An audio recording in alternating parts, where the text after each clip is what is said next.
요즘 나날이 새로워지는 보이스피싱, 스미싱 신종 수법 때문에 다들 정말 걱정이 많으십니다.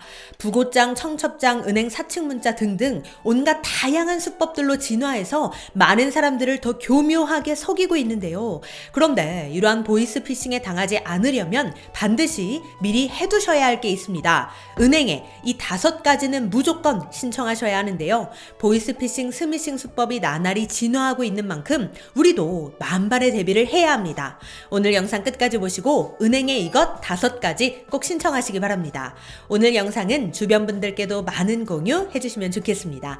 그럼 좋아요도 한 번씩 부탁드릴게요.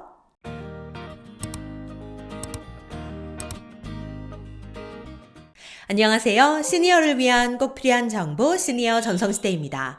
요즘 들어 특히 유행하고 있는 스미싱 수법 중 하나가 바로 부고장 사칭 스미싱인데요. 이건 제가 예전 영상을 통해서도 알려드렸습니다.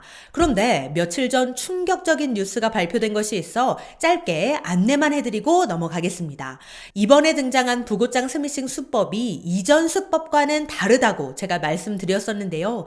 지인이 보낸 것처럼 위장한 부고장 문자에 URL이 있는데 이걸 누르면 피싱 사이트로 연결이 돼서 내 휴대폰에 저장된 개인 정보와 연락처를 빼내가는 수법입니다. 그리고 그렇게 빼낸 연락처를 통해 이번엔 나를 사칭해서 나의 지인들에게 부고장 스미싱을 발송하는 거죠. 즉 이게 꼬리에 꼬리를 물고 지인의 지인을 타고 타서 스미싱 피해가 잇따라 발생하고 있는 겁니다. 그런데 얼마 전 이 사람들도 털렸다는 겁니다. 정부 부처 직원의 지인을 사칭해서 부고장 또는 청첩장으로 이런 스미싱을 보내고 있다는 겁니다. 한마디로 보이스피싱 업무 관련 금융당국도 함께 털렸다는 건데요. 와, 이거 정말 누구도 예외는 없는 것 같습니다. 보이스피싱 관련 업무를 담당하는 금융위원회 내부에서도 스미싱을 조심하라는 공지가 전파됐을 정도인데요. 절대 스미싱 문자 속 인터넷 주소인 URL을 누르지 말고 통화를 통해서 진위 여부를 꼭 확인해 보시는 게 좋습니다. 우리 시니어님들께서도 혹시 부고장, 청첩장 스미싱 받으셨나요? 아니면 혹시 다른 스미싱 문자를 최근에 받으셨을까요? 관련하여 댓글 남겨주시면 감사하겠습니다. 이렇듯 끊이지 않는 보이스피싱과 스미싱, 우리가 이러한 수법을 빠르게 캐치해서 예방하고 또 당하지 않는 것도 중요하지만 사람이 살다 보면 나도 모르는 순간에 언제 어떻게 당할지 모르는 겁니다. 그렇기 때문에 다른 차원의 예방도 참 중요한데요. 보이스피싱과 스미싱의 최종 목적은 결국 돈입니다. 따라서 혹시나 보이스피싱, 스미싱에 당하더라도 피해를 최소화하고 이 피해를 늦출 수 있는 예방책을 마련해 두어야 합니다. 최근 금융감독원에서 발표한 민생보호를 위한 은행권 이중 안전망 구축에 대해 제가 지난 영상에서도 알려드린 적이 있었는데요. 못 보신 분들을 위해 짧게 정리해드리자면 올해 2024년 1월부터 책임분담 기준에 따른 자율 배상을 실시한다는 내용인데요. 쉽게 말해 뭐냐? 보이스피싱, 즉 금전적 손해를 발생시킨 비대면 금융사고 시 피해자 본인 계좌가 있는 은행에 배상 신청이 가능하다는 겁니다. 배상은 이용자의 과실과 은행의 소비자 예방 노력을 고려해서 그 비율이 결정된다고 하는데요. 한마디로 보이스피싱, 스미싱 등으로 인해 비대면 금융사고가 발생하면 은행에서 일부 배상을 해주겠다는 겁니다. 하지만 모든 은행이 다 배상을 해주는 건 아닙니다. 배상을 해주는 은행은 이렇습니다. 총 19개 은행이 해당되는데요. 국민, 신한, 하나, 우리, SC제일, 시티, 산업, 기업, 농협, 수협, 경남, 부산, 대구, 전북, 광주, 제주, 카카오, K, 토스입니다.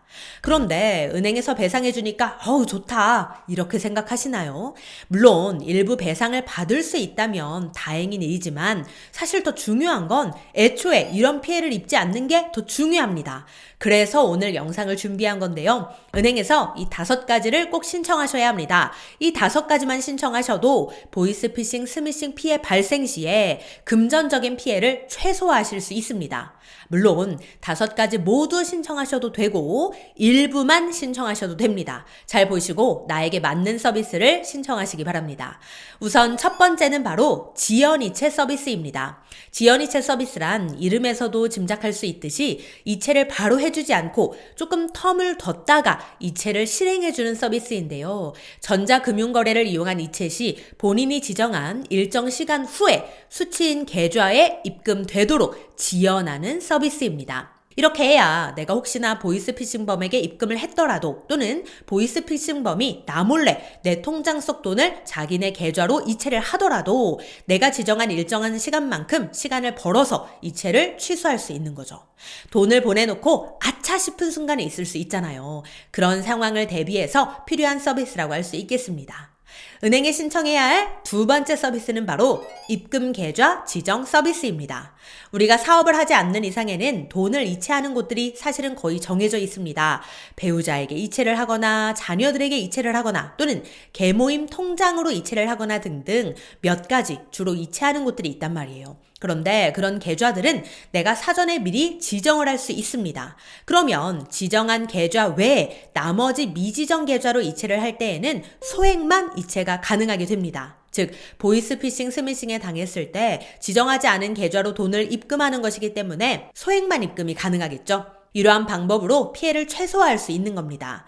이 서비스는 내가 주로 이체하는 사람들이 정해져 있을 때에 활용하시면 도움을 받으실 수 있습니다. 자, 이어서 은행에서 신청해야 할 서비스 세 번째는 바로 단말기 지정 서비스입니다.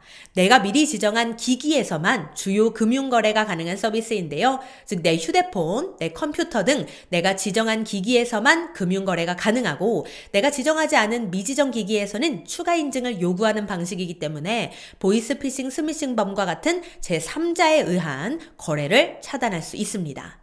은행에서 신청해야 할 서비스 그 네 번째는 바로 해외 IP 차단 서비스입니다. 해외에서 접속한 IP로 확인된 경우 전자금융 거래를 제한해서 이상 접속으로 인한 자금 이체를 차단하는 방법인데요. 보통 보이스피싱 스미싱이 중국을 통해서 많이 일어나잖아요. 그래서 미리 해외 IP 차단 서비스를 신청해 두면 해외에서 내 통장 속 돈을 빼내가려는 시도를 막을 수 있습니다. 자, 마지막 다섯 번째 서비스는 바로 고령자 지정인 알림 서비스인데요. 만 65세 이상 우리 시니어님들 중 본인이 희망한 고객에 한해 본인의 카드 대출 이용 내역을 지정인에게 문자로 제공해서 부정 대출을 방지하는 서비스입니다. 요즘 보이스피싱 스미싱은 통장 속 돈뿐만 아니라 내 이름으로 대출까지 받아서 돈을 빼내갑니다. 진짜 악랄한 놈들인데요. 이러한 피해를 최소화할 수 있는 서비스이니 이 점도 함께 참고해 주시기 바랍니다. 이러한 서비스들은 내가 주로 이용하는 은행에서 신청하시면 되는데요. 자세한 상담은 주거래 은행 고객센터 또는 직접 방문을 통해 받아보시길 바랍니다.